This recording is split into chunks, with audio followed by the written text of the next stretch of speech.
ನಮಸ್ಕಾರ, ಅಶ್ವವೇಗ ನ್ಯೂಸ್ನ ವಿಶೇಷ ಕಾರ್ಯಕ್ರಮ ಸ್ವಾಗತ. ನಾನು ಶ್ರೀನಿವಾಸ್ ವೈದ್ಯ.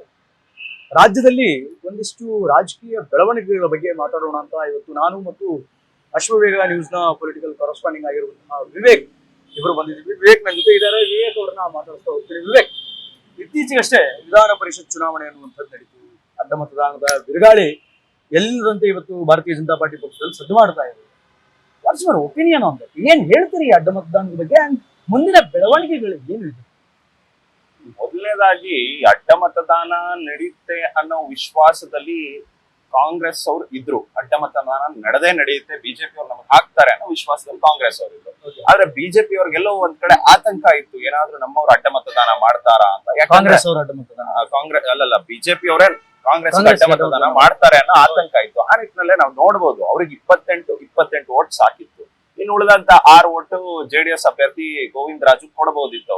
ಅವ್ರಿಗೆ ಡೌಟ್ ಇತ್ತು. ಆ ನಿಟ್ಟಿನಲ್ಲೇ 30 ಓಟ್ ಅಲಾಟ್ ಮಾಡಿದ್ರು ಇಬ್ಬರಿಗೂ ಸಹ, ಲಿಂಗರಾಜ್ ಪಾಟೀಲ್ಗೆ ಅವರಿಗೆ.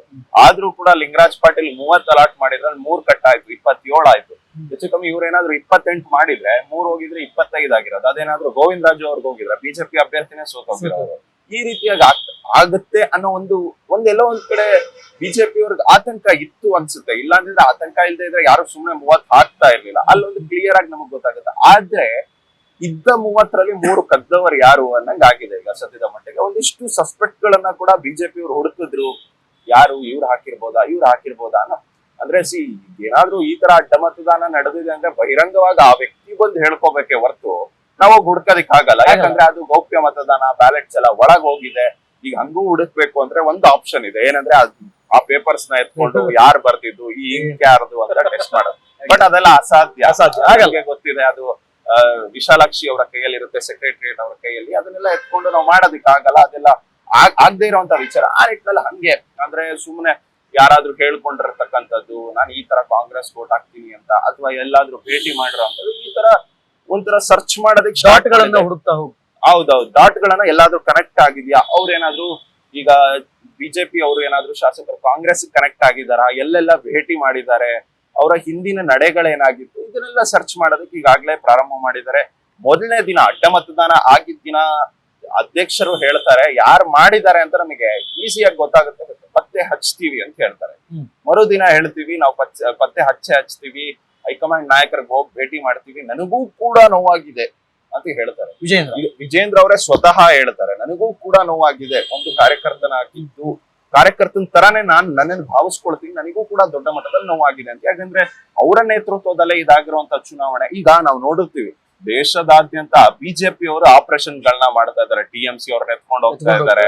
ಇಲ್ಲಿ ಏಕನಾಥ್ ಶಿಂಡೆ ಹೊಡ್ಸಿದ್ರು. ಅಂದ್ರೆ ಶಿವಸೇನೆ ಕಂಪ್ಲೀಟ್ ಡಿವೈಡ್ ಮಾಡಿದ್ರು. ಈಗ ಮತ್ತೆ ಅವ್ರದ್ದು ಶಾಕ್ ಕೊಡ್ತಾ ಇದ್ದಾರೆ. ಮತ್ತೆ ಉದ್ಧವ್ ಠಾಕ್ರೆದು ಈಗಾಗ್ಲೇ ಸಾಕಷ್ಟು ಎಂಪಿಗಳನ್ನ ಮತ್ತೆ ತಕ್ಕೊಂಡು ಹೋಗೋದಕ್ಕೆ ಪ್ಲಾನ್ ನಡೀತಾ ಇದೆ. ಒಂದ್ ಕಡೆ ಅಖಿಲೇಶ್ ಯಾದವ್ ಎಂಪಿಗಳನ್ನ ತರ ಪ್ಲಾನ್ ನಡೀತಾ. ಆ ಪಕ್ಷಾಂತರ ದೇಶದಲ್ಲೆಲ್ಲ ಬಿಜೆಪಿ ಅವ್ರು ಹೈಜಾಕ್ ಮಾಡೋದಕ್ಕೆ ಹೋಗ್ತಾ ಇದ್ರೆ, ಈ ಬಿಜೆಪಿ ಶಾಸಕರನ್ನೇ ಕಾಂಗ್ರೆಸ್ ಅವ್ರು ಹೈಜಾಕ್ ಮಾಡ್ಬಿಟ್ಟು ಇದು ಬಿಜೆಪಿ ಹೈಕಮಾಂಡ್ಗೂ ಕೂಡ ದೊಡ್ಡ ತಲೆನೋವಾಯ್ತು. ಯಾರಪ್ಪ ಇದು ಕರ್ನಾಟಕ ರಾಜ್ಯದಲ್ಲಿ ನಮ್ ಶಾಸಕರನ್ನೇ ಹಿಡಿದ್ರಲ್ಲ, ನಾವೆಲ್ಲಾ ಕಡೆ ಹಿಡಿತಾ ಇದ್ರೆ ಅಂದ್ರೆ ಈಗ ಏನಾದ್ರು ನಾವು ಪ್ರತಿ ಸಲ ನಾವು ಅವ್ರಿಗೆ ಹೊಡಿತಾ ಇದ್ರೆ ಒಂಥರ ನಮಗ್ ಫುಲ್ ಕಾನ್ಫಿಡೆನ್ಸ್ ಇರುತ್ತೆ, ನಮ್ಮನ್ನ ಎದುರಿಸೋರು ಯಾರು ಇಲ್ಲ ಅಂತ ಸಂದರ್ಭದಲ್ಲಿ ಇಲ್ಲಿ ರಾಜ್ಯದಲ್ಲಿ ಬಿಜೆಪಿ ಅವರೇ ಅಲ್ಲಿ ಹೋಗಿ ಹಾಕಿರೋದು ಒಂದ್ ರೀತಿಯಾಗಿ ಬಿಜೆಪಿ ಅಧ್ಯಕ್ಷರಿಗಾಗಿರ್ಬೋದು, ವಿಪಕ್ಷ ನಾಯಕರಿಗಾಗಿರ್ಬೋದು, ಜೊತೆ ಹೈಕಮಾಂಡ್ಗಾಗಿರ್ಬೋದು, ಎಲ್ಲರಿಗೂ ಕೂಡ ಫುಲ್ ಟೆನ್ಷನ್ ಆಗಿದೆ ಹೆಂಗ್ ಇದನ್ನ ಎದುರಿಸೋದು ಅಂತ. ಇದೆಲ್ಲವೂ ಕೂಡ ಮುಂದಿನ ಬರುವಂತ ಸಾರ್ವತ್ರಿಕ ಚುನಾವಣೆ ಮೇಲೆ ಕೂಡ ಪರಿಣಾಮ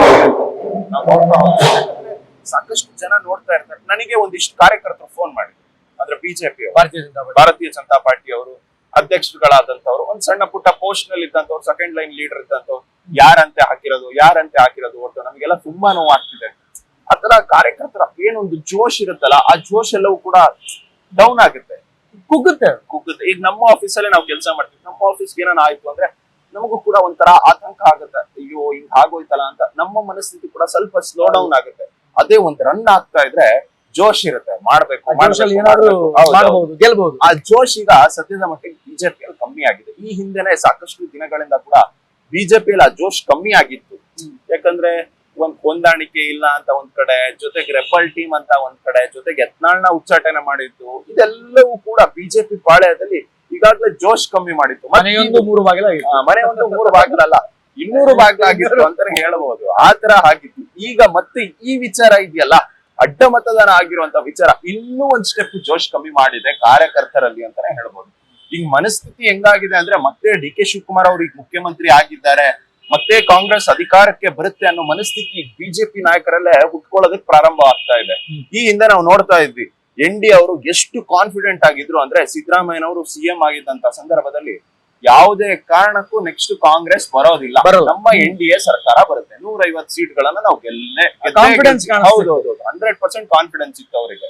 ಈಗ ಹೆಂಗಾಗ್ತಿದೆ ಅಂದ್ರೆ, day by day D K Shivakumar ಅವ್ರ ಮುಖ್ಯಮಂತ್ರಿ ಆದ್ಮೇಲೆ ಅದು ಈ ತರ ಹೊಸದು ಅಂದ್ರೆ, ಬಿಜೆಪಿ ಶಾಸಕರು ಹೋಗಿ ಕಾಂಗ್ರೆಸ್ MLC ಅಭ್ಯರ್ಥಿಗೆ ಮತ ಹಾಕಿರ್ತಕ್ಕಂಥದ್ದು, ಇದೆಲ್ಲವೂ ಕೂಡ ಅವ್ರಿಗೆ ದೊಡ್ಡ ಮಟ್ಟದಲ್ಲಿ ಶಾಕ್ ಕೊಟ್ಟಿದೆ. ಅವ್ರ ಕಾರ್ಯಕರ್ತರಲ್ಲೂ ಕೂಡ ನೆಕ್ಸ್ಟ್ ಕಾಂಗ್ರೆಸ್ ಬರ್ಬೋದೇನೋ ಅನ್ನೋ ಒಂದು ಭಾವನೆ ಈಗಾಗಲೇ ಸೃಷ್ಟಿಯಾಗಿದೆ. ಜೊತೆಗೆ ಧರ್ಮಸ್ಥಳ ವಿಚಾರವಾಗಿ ಹೇಳ್ತಾರೆ. ನಾನು ಅದಕ್ಕೂ ಮುಂಚೆ ಒಂದು ವಿಚಾರ ಕೇಳೋದಕ್ಕೆ ಬಯಸ್ತೇನೆ. ವಿವೇಕ್, ಬಿಜೆಪಿ ಅವರಿಗೆ ಒಂದು 6th ಸೆನ್ಸ್ ಅನ್ನೋದು ಇರ್ಲಿಲ್ವಾ?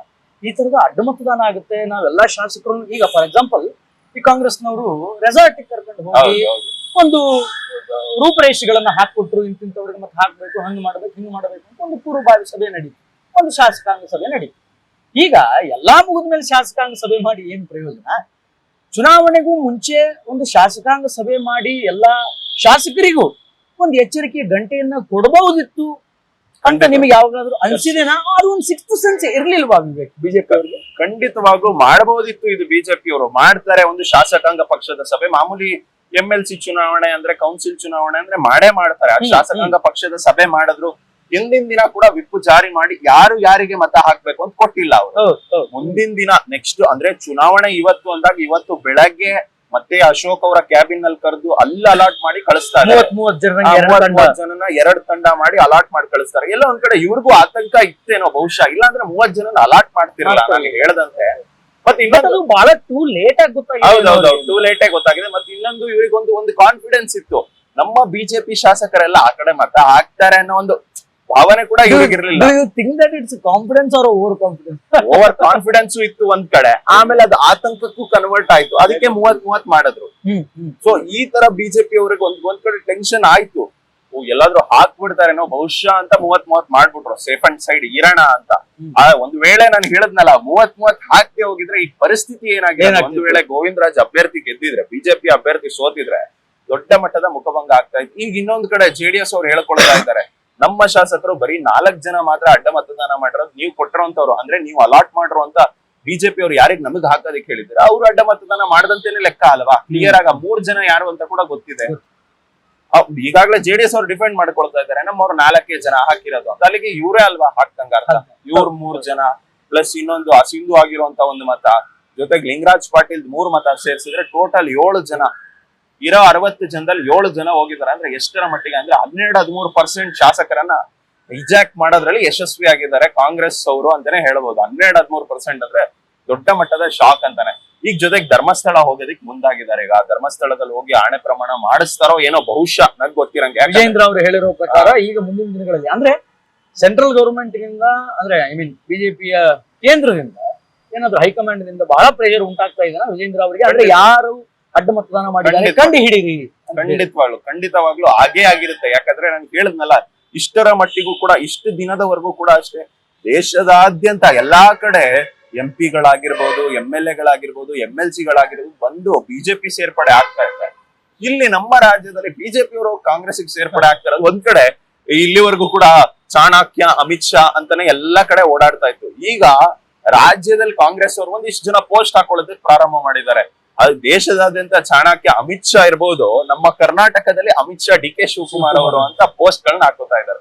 ಈಗ ಧರ್ಮಸ್ಥಳಕ್ಕೆ ಹೋದ್ರು ಕೂಡ ಅಲ್ಲಿ ಏನಾಗುತ್ತೆ ಅನ್ನೋದು ಸದ್ಯದ ಮಟ್ಟಿಗೆ ಮೂಡಿಸ್ತಾ ಇರುವಂತ ಕುತೂಹಲ. ನನಗೇನ್ ಅನ್ಸುತ್ತೆ ಅಂದ್ರೆ, ಅವರು ಪ್ರತ್ಯೇಕವಾಗಿ ಒಬ್ಬೊಬ್ಬರನ್ನೇ ಕರ್ಕೊಂಡೋಗಿ ಏನಾದ್ರು ಆಣೆ ಪ್ರಮಾಣ ಮಾಡಿಸ್ತಾರೋ, ಅಥವಾ ಎಲ್ಲರಿಗೂ 63 ಜನಕ್ಕೆ ಈಗ ಹೆಂಗ್ ಸ್ಕೂಲ್ ಅಲ್ಲಿ ಪ್ರೇಯರ್ ಮಾಡಿಸ್ತಾರೆ ಹಿಂಗೆ ನಾವು ಪ್ರಮಾಣ ಇಂಡಿಯಾ ಇಸ್ ಮೈ ಕಂಟ್ರಿ ಅಂತ ಆ ತರ ಏನಾದ್ರು ತೆಗೆದುಕೊಂಡ್ರೆ ಎಲ್ಲರೂ ಕೂಡ ಮಾಡಬಹುದು ಬಹುಶಃ, ನಂಗೆ ಗೊತ್ತಿಲ್ಲ. ಮತ್ ಇದೊಂದು ಕೆಲವೊಬ್ರು ನಮ್ದೇ ಇರೋರು ಕೂಡ ದೇವ್ರನ್ನ ಏನಾದ್ರು ಆಣೆ ಪ್ರಮಾಣ ಮಾಡ್ಬಿಟ್ರೆ ಅದು ಒಂದ್ ಕಡೆ ಕ್ವಶನ್ ಮಾರ್ಕ್ ಇದೆ. ಪ್ರತ್ಯೇಕವಾಗಿ ಮಾಡಿಸ್ಬೇಕು, ಒಂದ್ ಕಡೆ ಏನಾದ್ರು ಪ್ರತ್ಯೇಕವಾಗಿ ಮಾಡಿಸ್ಬೇಕು. 63 ಜನನು ಪ್ರಮಾಣ ಮಾಡ್ಬಿಟ್ರೆ ಬಿಜೆಪಿ ಅವ್ರಿಗೆ ಹೆಂಗ್ ಆಗಲ್ಲ? ಅಂದ್ರೆ ವಿಜೇಂದ್ರ ಅವ್ರು ಹೆಂಗ್ ಕಂಡುಹಿಡಿತಾರೆ? ಬೇರೆ ಆಪ್ಷನ್ ಇಲ್ಲ. ಈಗ ಸಸ್ಪೆಕ್ಟ್ ಗಳು ಯಾರಂತ ಇದ್ರು, ಆ ಸಸ್ಪೆಕ್ಟ್ ಗಳು ಸಹ ಪ್ರಮಾಣ ವಚನ ಮಾಡ್ಬಿಟ್ರೆ ಏನಂತೀರಾ?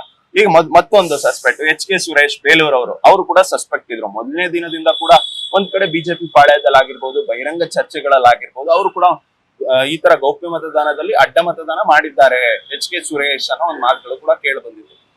ಆದ್ರೆ ಅವ್ರಿಗೆ ನಾನೇ ಹೋಗಿ ನೆನೆ ಮಾತನಾಡಿಸ್ದೆ, ಸ್ವತಃ ಅವರೇ ಕ್ಲಿಯರ್ ಆಗಿ ಬೈಟಲ್ಲಿ ಹೇಳ್ತಾರೆ, ನಾನ್ ತಾಯಿಗೆಂದು ಕೂಡ ದ್ರೋಹ ಬಗೆಯೋದಿಲ್ಲ, ನಾನ್ ಮಾಡಿದ್ರು ಕೂಡ ನಾನು ಮಂಜುನಾಥನ ಸ್ವಾಮಿ ದರ್ಶನ ಮಾಡ್ತೀನಿ, ಅಲ್ಲೇ ಆಣೆ ಪ್ರಮಾಣ ಕೂಡ ನಾನು ಮಾಡ್ತೀನಿ ಅಂತ ಕ್ಲಿಯರ್ ಆಗಿ ಅವ್ರು ಹೇಳ್ತಾ ಇದ್ದಾರೆ. ಜೊತೆಗೆ ಯಾರು ಈ ತರ ಮಾಡಿರ್ತಾರೆ, ಅವ್ರು ಇನ್ನೊಂದ್ ಮಾತು ಹೇಳಿದ್ರು, ಯಾರು ಈ ತರ ಮಾಡಿರ್ತಾರೆ ಅವ್ರಿಗೆ ಗಲ್ಲಿಗೇರಿಸಿದ್ರು ತಪ್ಪಿಲ್ಲ ಅಂತ. ಅವರ ಕಾನ್ಫಿಡೆನ್ಸ್ ನೋಡಿದ್ರೆ ಅವ್ರು ಬಹುಶಃ ಮಾಡಿಲ್ಲ ಅಂತ ಅನ್ಸುತ್ತೆ. ಈ ತರ ಕೆಲವೊಂದ್ ಸಸ್ಪೆಕ್ಟ್ ಗಳೇ ಮಾಡಿಲ್ಲ ಅಂತ ಅನ್ಸಿದ್ರೆ ಮಾಡಿದಂತವ್ರು ಯಾರು? ಇರೋ 30ರಲ್ಲಿ 3 ಯಾರು? ಸದ್ಯದ ಮಟ್ಟಿಗೆ ಇರ್ತಕ್ಕಂಥ ಕೂತಲ್ಲ. ಆದ್ರೆ ಇದನ್ನ ಹೆಂಗ್ ಕಣ್ಣು ಹಿಡಿಯುತ್ತೆ ಅಂತ, ಇದೇ 1992, 1991 ಅಲ್ಲಿ ಒಂದ್ಸಲ JH ಪಟೇಲ್ರು ಇದ್ದಂತ ಸಂದರ್ಭದಲ್ಲೂ ಇದೇ ರೀತಿಯಾಗಿ ಆಗಿತ್ತು. ಆಗ್ಲೂ ಕೂಡ ಅಷ್ಟೇ ಸತ್ಯ ಶೋಧನೆ ಅಂತ ಮಾಡಿದ್ರು, ಕಣ್ಣು ಹಿಡಿಯಕ್ ಆಗಿಲ್ಲ. ಈಗ್ಲೂ ಕೂಡ ಅಷ್ಟೇ, ನಾವು ಕಣ್ಣು ಹಿಡಿತೀವಿ ಅಂದ್ರು, ಮರುದಿನ ಬಂದ್ಬಿಟ್ಟು ಹೈಕಮಾಂಡ್ ಹೋಗಿ ಭೇಟಿ ಆಗ್ತೀನಿ ಅಂದ್ರು ಅಧ್ಯಕ್ಷರು. ಅದಾದ್ಮೇಲೆ ಸತ್ಯ ಶೋಧನಾ ಕಮಿಟಿ ರಚನೆ ಮಾಡಿದ್ರು. ಅದಾದ್ಮೇಲೆ ಈಗ ಧರ್ಮಸ್ಥಳ ಅಂತ ಇದ್ದಾರೆ. ಇಷ್ಟೆಲ್ಲ ಅವ್ರಿಗೂ ಕೂಡ ತಲೆ ತುಂಬಾ ಬಿಸಿ ಆದಂತೆ ಕಂಡು ಬರ್ತಾ ಇದೆ. ಏನನ ಮಾಡ್ಬೇಕು, ಹಿಂಗನ ಕಂಡು ಹಿಡಿಬೇಕು ಅಂತ. ಯಾಕಂದ್ರೆ ನಾಳೆ ದಿನ ನೀವೇ ಹೈಕಮಾಂಡ್ ಅಂತ ಭಾವಿಸ್ಕೊಡಿ, ನಾನು ಹೋಗ್ತೀನಿ ಸರ್, ಈ ತರ ಇವ್ರ ಅಡ್ಡ ಮತದಾನ ಮಾಡಿದ್ದಾರೆ, ಇವ್ರನ್ನ ಉಚ್ಚಾಟನೆ ಮಾಡಿ ಅಂತ ಕೊಡ್ತೀನಿ. ನೀವು ಒಂದೇ ಮಾತು ಕೇಳ್ತೀರಾ, ನಿನ್ನ ಹತ್ರ ಯಾವ ಪ್ರೂಫ್ ಇದೆ? ಪ್ರೂಫ್ ಅಂತೂ ಕೊಡಕ್ ಆಗಲ್ಲ. ಒಂದೇದು ಅಂದಾಜಿನ ಒಂದು ಪರಿಮಿತಿಯಲ್ಲಿ ಹೆಸರು ಕೊಡಬಹುದು, ಆದ್ರೆ ಎಕ್ಸಾಕ್ಟ್ ಇವರೇ ಅಡ್ಡ ಮತದಾನ ಮಾಡಿದ್ದಾರೆ ಅಂತ ಕೊಡೋದು ಖಂಡಿತವಾಗ್ಲೂ ಕೊಡಕ್ ಆಗಲ್ಲ. ಅಂದ್ರೆ ಸಸ್ಪೆಕ್ಟೆಡ್, ನಾನು ಹೇಳದ್ನಲ್ಲ, ಅವ್ರು ಇವ್ರಲ್ಲಿ ಭೇಟಿ ಮಾಡಿ ಡಾಟ್ಸ್ ಗಳನ್ನ ಕರೆಕ್ಟ್ ಮಾಡ್ಕೊಂಡು ಒಂದು ಸಸ್ಪೆಕ್ಟ್ ಲಿಸ್ಟ್ ಅನ್ನ ಕೊಡದಾರ. ಸಸ್ಪೆಕ್ಟ್ ಅಲ್ಲಿ ಕೊಟ್ಟರು ಕೂಡ ಒಂದು 10 ಜನ 15 ಜನಕ್ಕೆ ಕೊಡ್ತಾರೆ. ಆಮೇಲೆ ಇನ್ನೊಂದು ಪ್ರಶ್ನೆ ಕೇಳುವಂತ ಸಾಧ್ಯತೆ ಇದೆ ಹೈಕಮಾಂಡ್, ನೀನು ರಾಜ್ಯ ಅಧ್ಯಕ್ಷನಾಗಿದ್ದು ನೀನ್ ಏನ್ ಮಾಡ್ತಾ ಇದ್ದೆ? ಆದ್ರೆ ಇದೆಲ್ಲ ಒಂದ್ ಕಡೆ ವಿಜೇಂದ್ರ ಅವರಿಗೆ ಮುಳುವಾಗುತ್ತೆ ಅನ್ನುವಂಥದ್ದು ಕೂಡ ಬಹಳ ಸ್ಪಷ್ಟವಾಗಿ ಕಂಡು ಬರ್ತಾ ಇದೆ. ಆಗ್ಬೋದು.